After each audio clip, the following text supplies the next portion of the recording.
All right. Y'all ready for the next part? Come to the stage? Come to the stage right now. You already better energy. You already clapping for Treylieus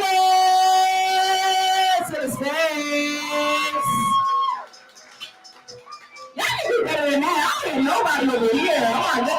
Look, I'm gonna come down. Don't make me look. Y'all don't want me in our Facebook.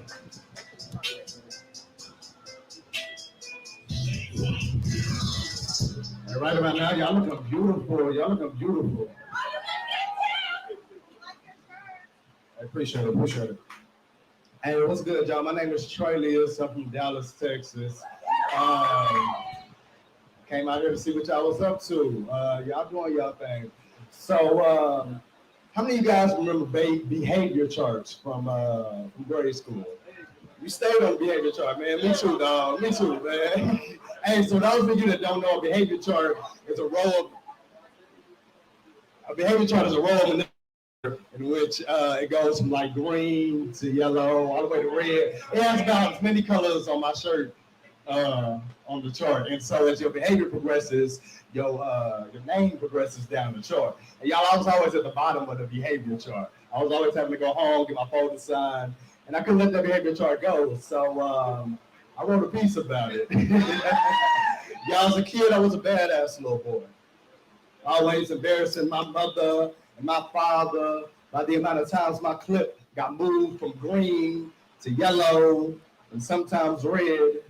How many times my parents had to convince my teachers at a conference that I wasn't always talkative, I was just insightful, inquisitive, inquiring about today's lesson plans, just to go home and train my tongue to have a more conscious shut up and listen reflex.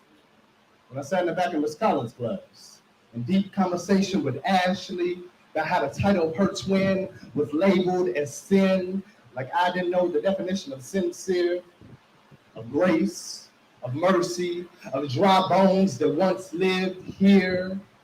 I'll give it a little time and trust God's lesson plan.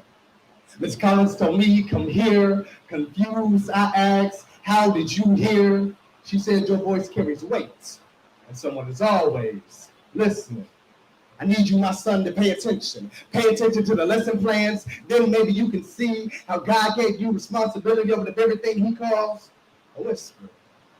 And your voice carries enough weight to turn a classroom into a comedy show in a matter of 1, 2, 3 days. I mean, seconds. My mistake. These crowds are my fans reaching for my hymn. But how holy is my son? I told her I'm sorry. My sarcastic humor is all I brought from home that day. I'll get to working on it. Y'all, took me back to recess when I paid the price for not paying attention, watching the other kids play, because I had removed the clip from my tongue, praying that there would be no casualties to suffer that day, because when I made it home, there would be hell to pay. Y'all, my mama don't play. If only I had paid attention. If only I had chosen more carefully. If only we had chosen more carefully.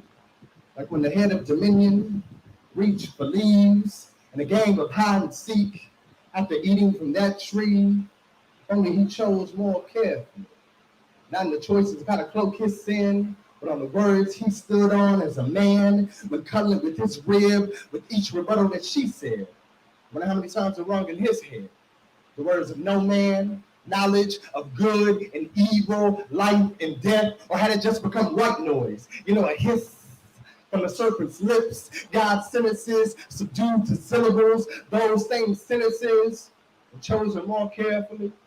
They carry the weight of the silence my father speaks, a double-edged sword that pierces my skin, calls my nephews into men, because the sooner you understand that you preach the gospel by the steps you take, not by the words you articulate, and sometimes those steps come back and haunt you.